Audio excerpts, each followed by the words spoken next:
Republican National Convention reaches the spirited but hardly suspenseful climax of its San Francisco conclave to name a presidential nominee for 1964. Senator Barry Goldwater's wife, Peggy, their 2 sons and 2 daughters, watched Senate Minority Leader Everett Dirksen place Mr. Goldwater's name in nomination.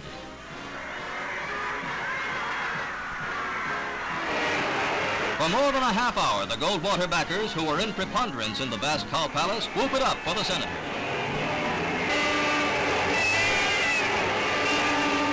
Their overwhelming majority here is no accident, but is the result of months of meticulous groundwork by Goldwater campaign workers in the precincts of every state.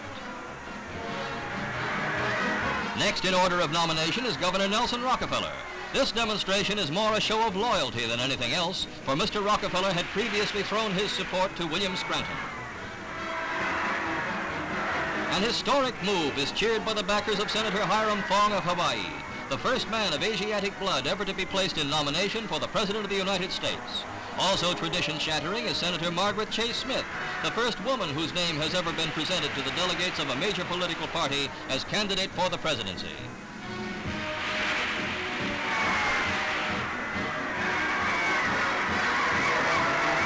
Attention is now centered on the box where Governor Scranton's family is watching the final act of this political drama.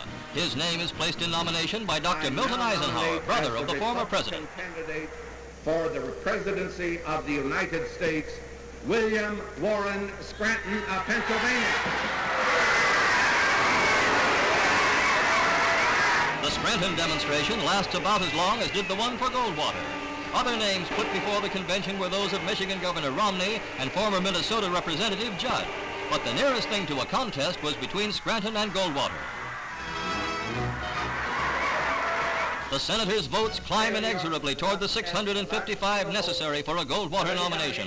Although the result had been obvious for some days, the senators' supporters greet each gain with renewed jubilation.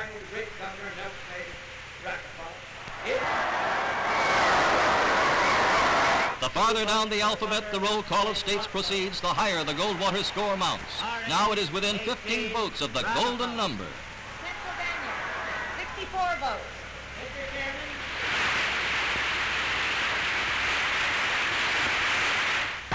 The polling moves so rapidly and with such gaining momentum that it is only 23 minutes after the voting begins that the fateful votes that push Mr. Goldwater well over the top are cast by the delegation from South Carolina. South Carolina, 16 votes. Mr. Chairman, I'm really grateful that we can do this for America. South Carolina cast 16 votes for Senator Barry Goldwater. Before the night is over, the delegates are to learn their candidate's choice for his running mate. He is 50-year-old William Miller, New York congressman and chairman of the Republican National Committee.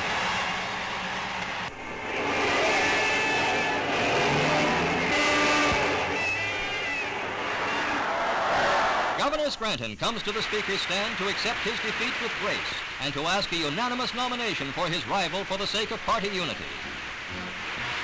Such unity is imperative if the Republican Party is to match the generally cohesive Democratic Party in November, but it might not be easily attained.